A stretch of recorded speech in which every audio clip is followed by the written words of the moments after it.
Just one act of discrimination can change the entire airline industry forever. Do you believe that? Monday morning cast a chill over the New York sky, but Leonard Hayes walked with his usual calm composure. He was not the kind of man easily swayed by weather or by any chaos in the world. Dressed in a meticulously tailored Brioni suit with Vacheron Constantin cufflinks glinting under the soft golden airport lights, Leonard carried the air of a man accustomed to the highest levels of power. At 45, he had built Hayes Global Capital from an initial $10,000 investment into a financial empire managing over $200 billion in global assets. And today, he was boarding a flight to Chicago to finalize the largest merger of his career, a $3 billion deal that could reshape the entire financial landscape. His first-class seat, 2A, had been booked the 3 months in advance, not for show, but because he needed absolute silence to prepare for the decisive meeting ahead. As Leonard stepped into the first-class cabin, the atmosphere seemed to shift. Eyes turned toward him, some recognizing the expensive suit, others simply curious about a black man in a space many still unconsciously reserved for wealthy white elites. Leonard paid no attention. He was used to it. Settling into the soft leather of seat 2A, he opened his laptop, financial charts and reports scrolling across the screen with the headline, "Leonard Hayes, CEO, Hayes Global Capital." For him, numbers never lied. They held no bias, no judgment, and certainly no interest in skin color. But not everyone thought that way. At the front of the cabin, Clara Whitmore, a senior flight attendant with over 20 years of experience, cast a quick sideways glance at Leonard. She had served every type of first-class passenger, from politicians and business magnates to movie stars, yet the sight of a black man confidently seated in 2A still felt, to her, somehow out of place. Her gaze briefly caught the Hayes Global Capital logo on Leonard's briefcase, but she dismissed it. In a mind shaped by deep-seated prejudice, details like that meant nothing. She even pressed her lips together and shook her head slightly, as if his presence there needed some kind of explanation. Leonard neither noticed nor cared, or perhaps he had grown far too used to such looks to bother. In his world, focus was his greatest weapon, and all of it was aimed at the deal awaiting him in Chicago, yet in just a few minutes, what seemed like an ordinary flight would turn into a media storm unlike anything before. Clara, now busy arranging wine glasses at the front of the cabin, was about to make the greatest mistake of her career, and Leonard Hayes, the quiet man seated in 2A, was about to show the world the true power of justice. About 10 minutes after Leonard began focusing on the reports on his screen, the hurried sound of footsteps against the thick first-class carpet broke the quiet atmosphere. A white man in his 60s, with neatly combed silver hair and the commanding presence of a long-time business tycoon, stopped in front of seat 2A. It was Richard Calloway, a pharmaceutical magnate known for his blunt personality and overconfident demeanor. He stared directly at Leonard, his grey-blue eyes glinting with surprise, mixed with a hint of irritation, as if the idea of speaking to a black man seated in first class was somehow unpleasant. "Excuse me, but I believe you're in the wrong seat. This is mine." Richard held out his platinum electronic ticket, his voice firm and loud enough for nearby passengers to hear. A few curious travelers glanced over, and the once quiet first-class cabin instantly felt heavier with tension. Clara Whitmore quickly approached. She didn't bother to check much, her eyes moving briefly from Richard before settling on Leonard, her short pause making her bias clear. "Mr. Calloway is one of our long-time platinum clients," Clara said, her tone authoritative and laced with an assumption that Leonard must be the one mistaken. Leonard looked up slowly, his eyes calm but unwavering. Closing his laptop, he held up his own electronic ticket, booked 3 months in advance, clearly displaying the details. Leonard Hayes, Seat 2A, First Class. His voice was steady and composed. "I believe there's a misunderstanding. My ticket is valid, and I booked this seat a long time ago." Clara glanced briefly at the screen of Leonard's phone, but within seconds she turned back to Richard, her face relaxing as if she had already decided to dismiss the evidence before her. "We'll take care of this immediately, Mr. Calloway." The atmosphere grew heavier. A little girl, no older than 7, sitting just behind Leonard, tugged at her mother's sleeve and whispered innocently, "Mom, why are they saying he can't sit there?" The child's question made a few passengers murmur quietly.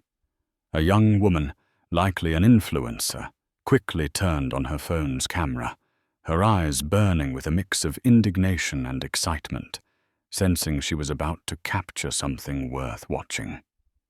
Leonard's expression remained calm, showing no anger. He had experienced situations like this before, but this time was different. This time, he wasn't going to simply endure it.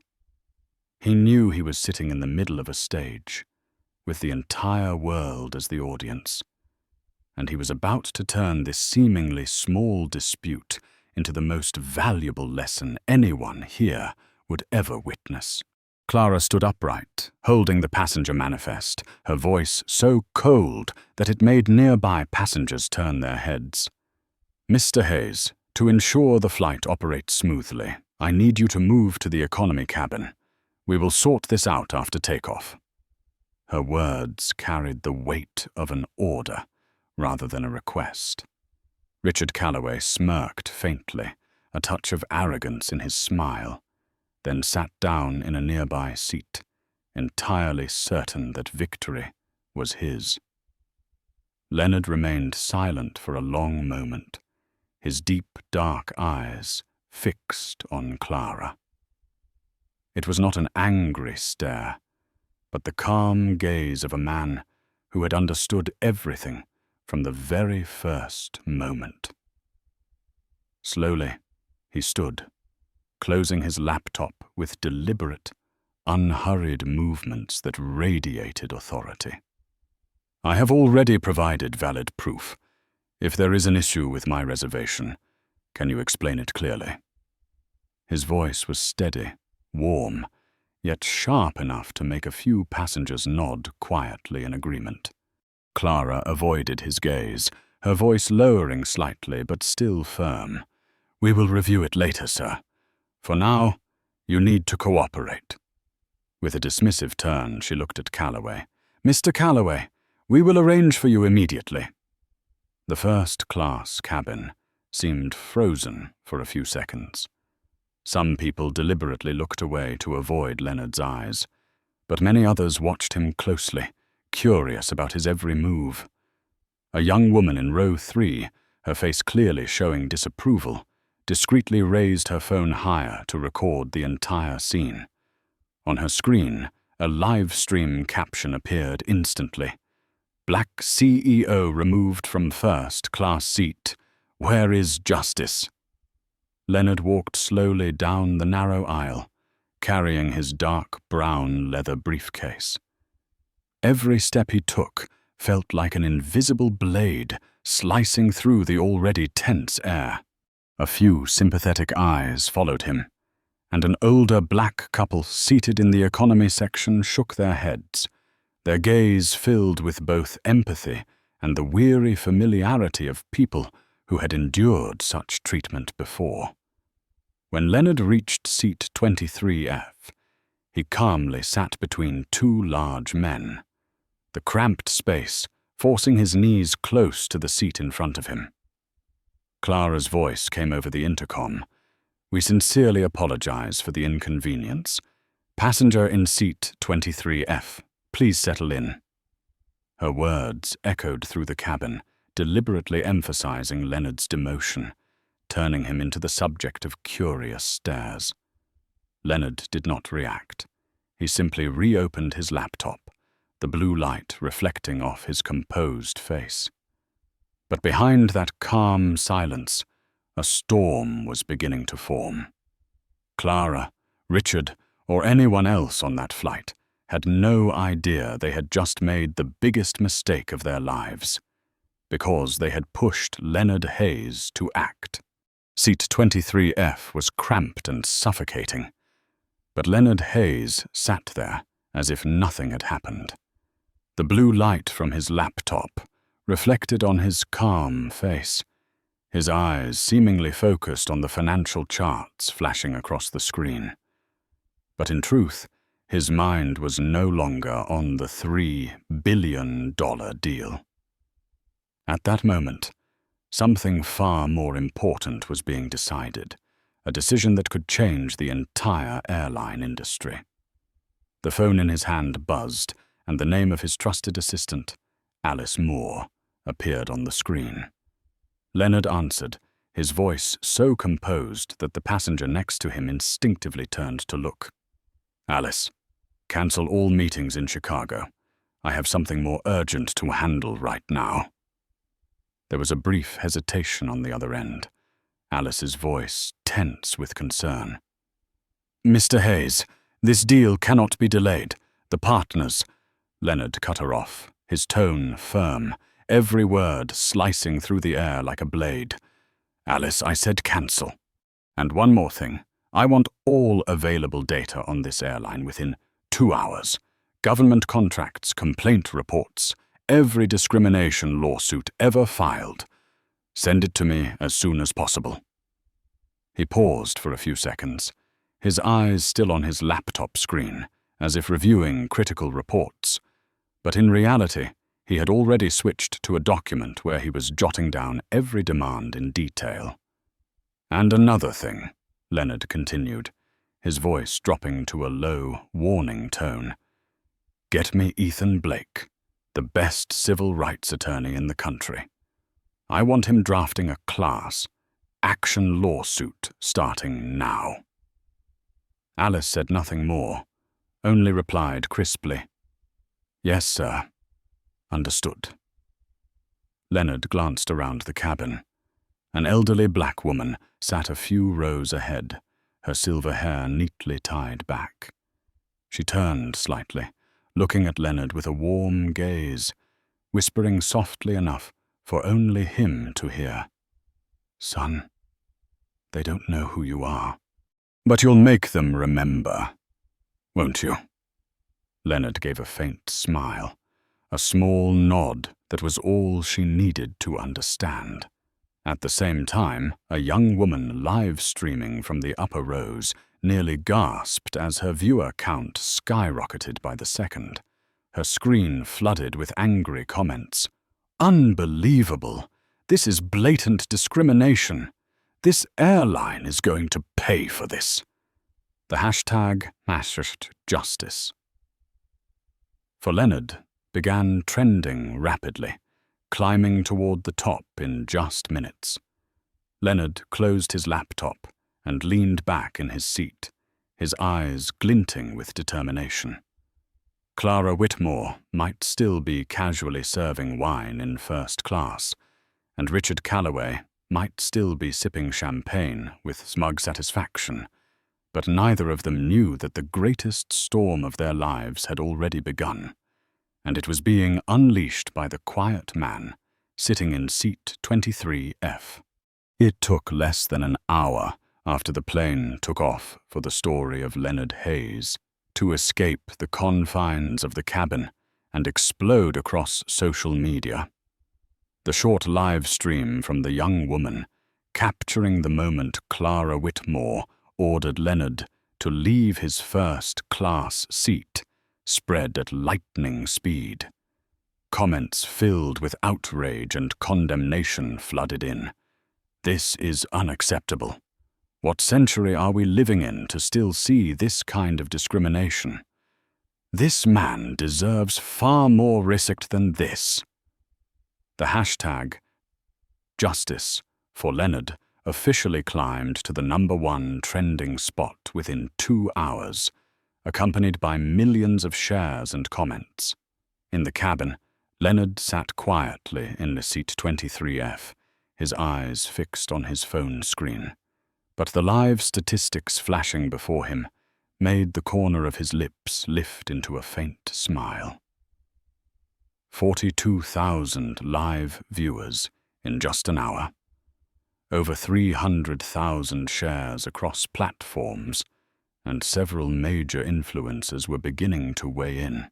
Victor Cheng, the tech billionaire known for his strong stance on social justice, posted a short but powerful statement. "I will be reviewing all contracts with this airline. We cannot work with a company that tramples on human dignity." With just one sentence, the airline stock value dropped 3% in less than 30 minutes. Leaning back slightly, Leonard silently observed the unfolding storm, but he knew this was only the beginning. A young man sitting next to him glanced up from his phone and whispered, "Do you see it? They're standing with you." Leonard simply gave a small nod, his eyes never leaving the continuous flood of updates. In first class, Clara continued pouring wine as if nothing had happened, and Richard Calloway leisurely read his newspaper, completely unaware of the chaos building outside. A young flight attendant whispered to a colleague, her eyes nervous, "Does she even know this is going viral?" But Clara only shrugged confidently, as if convinced this was just a minor misunderstanding that would soon be forgotten. Meanwhile, on trading floors, investors began pulling out their money, and major news outlets quickly picked up the story. CNN ran a bold headline: "Black CEO removed from first-class seat. The ugly truth about discrimination in the airline industry." Leonard turned off his phone and exhaled slowly. He had started this storm, but he knew it needed one more step to become a true tidal wave. And when the plane landed, those who had humiliated him would have nowhere left to hide. When the plane's wheels touched down in Chicago, Leonard Hayes' phone buzzed non-stop with a flood of notifications. As he stepped out of the economy cabin, camera flashes flickered wildly, an unusual scene for the waiting area at the gate. A line of reporters packed tightly together, pushing to capture every moment of the man who had become the center of a global wave of outrage. A CNN reporter stepped forward, microphone pointed directly at him. "Mr. Hayes, can you share your thoughts on what happened during this morning's flight?" Leonard stopped, his gaze sharp and unyielding, his voice low but resonant. "I don't need to share my thoughts. I will only say one thing. Justice is not something you can buy with a first-class membership card." The statement was broadcast live instantly, becoming a viral quote across social media within minutes. The moment he left the airport, Leonard convened an emergency video conference with the entire executive board of Hayes Global Capital. In the virtual meeting room, the faces of the corporation's top leaders appeared tense and serious. Leonard wasted no time with explanations. His declaration was direct. Effective immediately. Hayes. Global Capital is terminating all transportation contracts with this airline, a total value of $60 million per year. I urge all of our partners and corporate allies to do the same. Any company willing to work with organizations that insult human dignity has no place in our investment portfolio. The news sent shockwaves through the financial world. Within just an hour, 3 major corporations announced they would be reviewing their transportation contracts with the airline, and its stock price continued to plummet uncontrollably, dropping as much as 18% before the end of the afternoon trading session. Bloomberg ran a bold headline: XYZ Airlines faces unprecedented crisis. Over $10 billion in market value wiped out in a single day. At the airline's headquarters, panic erupted among the management team. Urgent calls were made. Legal advisors scrambled through every contract clause in desperation to contain the situation. But every attempt was futile. Each time they considered calling Leonard to negotiate, they froze, swallowing hard as they stared at news articles with millions of shares spreading like wildfire.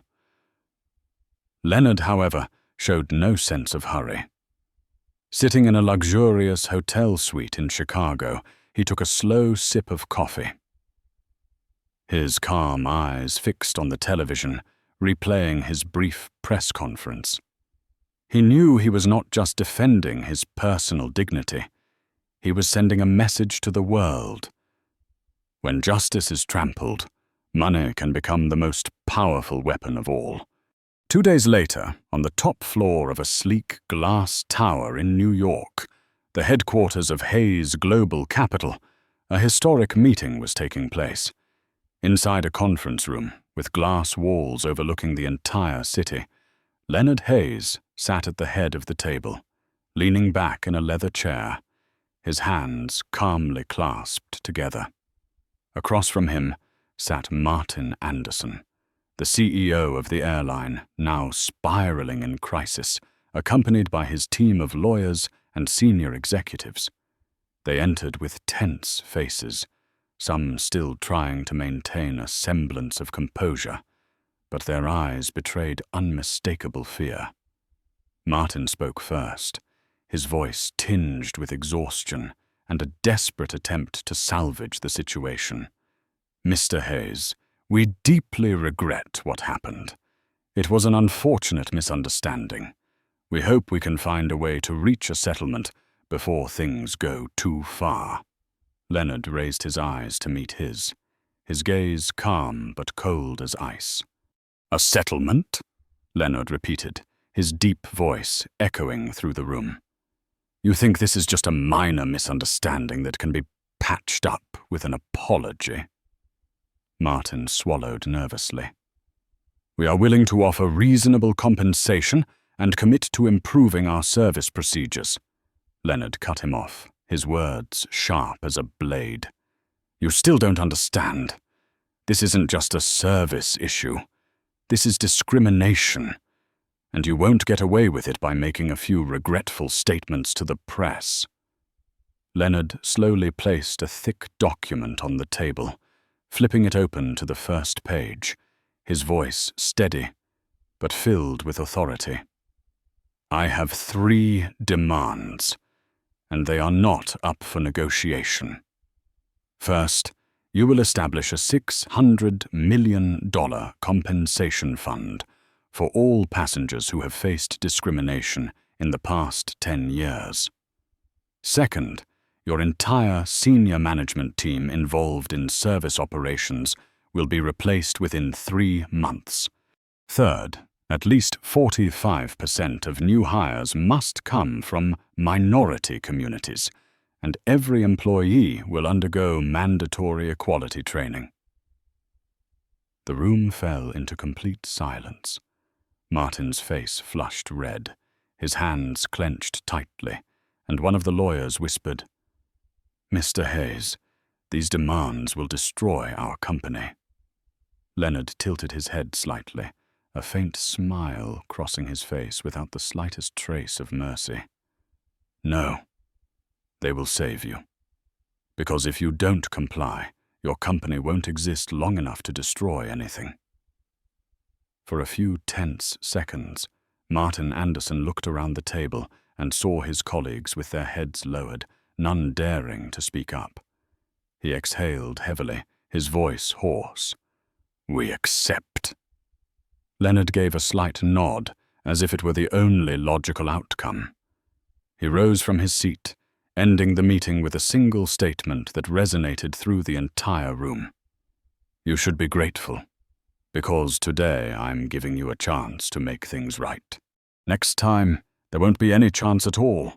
Just a few weeks after the tense confrontation at Hayes Global Capital's headquarters, the atmosphere in the airline industry had grown heavier than ever before. Leonard Hayes did not stop at the agreement with the airline.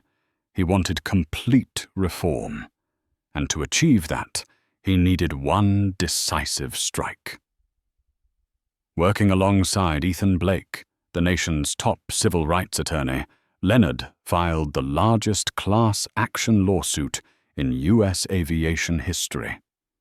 The case file, spanning more than 1,000 pages, contained meticulously gathered evidence, leaked internal videos from the airline, testimonies from over 2,000 passengers who had experienced discrimination, and most damning of all, leaked confidential emails revealing service standards that covertly favored white first-class passengers. Ethan spoke before the press, his voice firm. "This is not just a lawsuit. This is a wake-up call to the entire industry.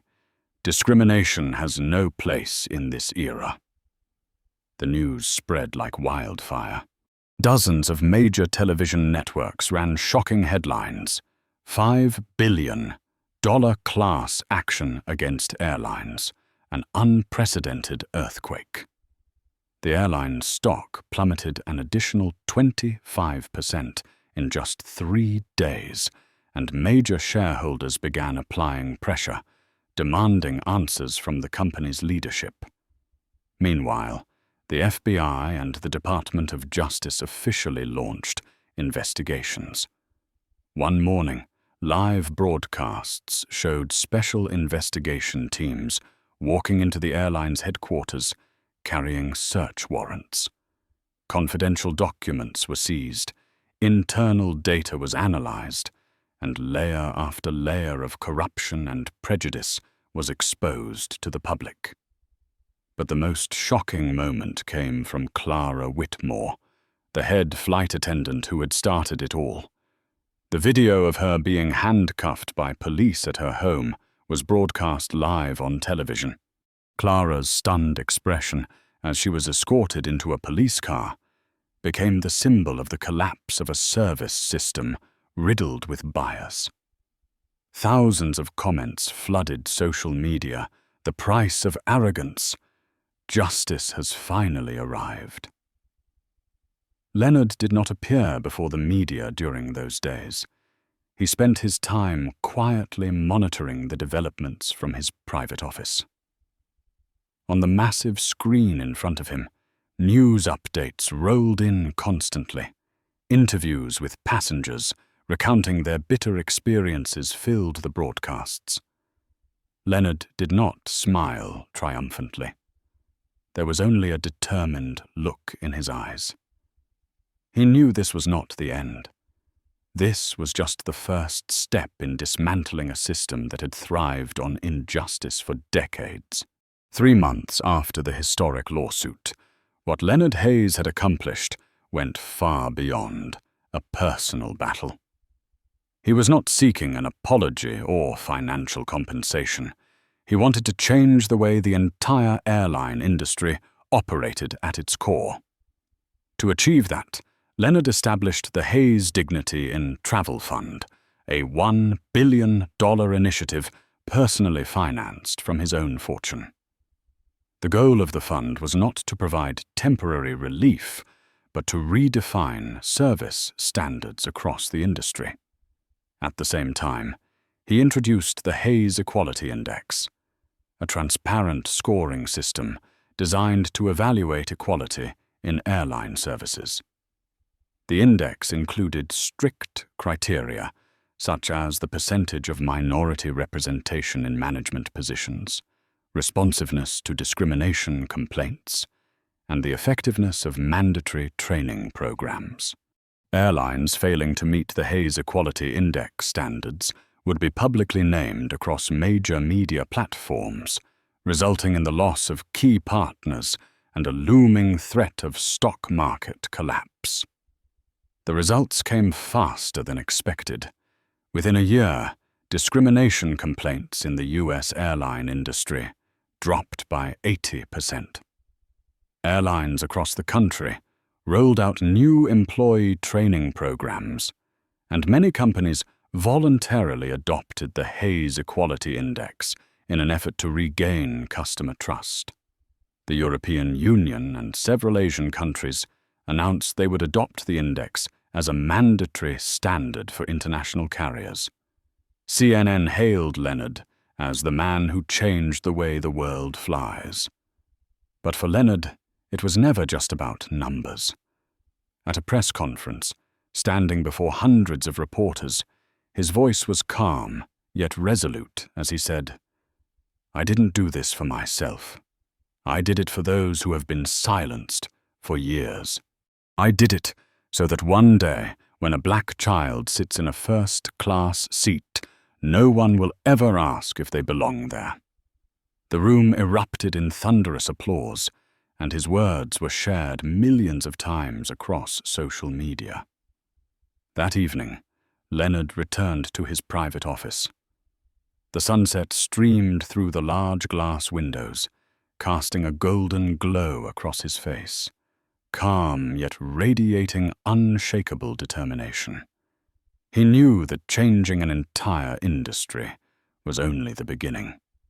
The fight for justice was far from over, but he had already proven one thing: economic power, when used correctly, could become the strongest weapon to protect human dignity. 2 years after the fateful flight that shook the entire airline industry, Leonard Hayes stood on the stage of a grand auditorium in Washington, D.C., where thousands of people watched him intently. On his chest gleamed the U.S. Presidential Medal of Freedom, and behind him a large banner displayed bold words, "Respect is a right, not a privilege." Leonard was no longer just a businessman. He had become a symbol of justice and systemic change, a living proof that economics and ethics could walk hand in hand. His speech that day was broadcast live to millions around the world. Leonard held the microphone, his voice calm yet filled with emotion. "I used to think fighting for justice was the job of politicians or social activists. But I've learned that each of us, whether a business leader, a teacher, or a worker, carries that responsibility. We must use whatever power we have, no matter how small, to protect what is right." He paused, his eyes locking onto the camera as if speaking directly to every person watching. "I didn't do this for revenge. I did it for the children who will grow up and sit in any seat they deserve, without anyone questioning whether they belong there." The hall erupted into thunderous applause. Many in the audience were moved to tears, including passengers who had once been victims of discrimination, now invited as living proof of the change he had created. Social media flooded with comments. "He did what the world never dared to dream. Thank you for fighting for us." After the ceremony, Leonard returned to his office, where the golden light of the setting sun streamed through the glass windows, illuminating walls adorned with framed photographs and letters of gratitude from all over the world. He walked to a corner where an old photo hung, showing him as a young boy, holding his late mother's hand. Placing his hand gently on the frame, Leonard whispered softly, only for himself to hear, "I did it, Mom. and this is just the beginning. Outside, large posters promoting the Hayes Equality Index were displayed across international airports, and airlines around the world had begun voluntarily publishing their equality service scores as a new global standard. Leonard Hayes had not only changed the airline industry, he had sparked an era where justice became an inseparable part of business. His story might have reached its conclusion, but his legacy lived on. Just as he once said in a year-end interview, "Changing the world doesn't begin with something grand. It begins the moment you decide not to stay silent." The story of Leonard Hayes delivers a powerful lesson. In the world of business, justice is not a privilege. It is the foundation for building trust and achieving sustainable growth. True strength does not lie in power or money, but in how you use them to change the world. If you believe that every human being deserves respect, hit like and subscribe to help spread inspiring stories like this. And don't forget to leave a comment with the phrase, "Justice Now," to stand together and affirm that we are always on the side of what is right.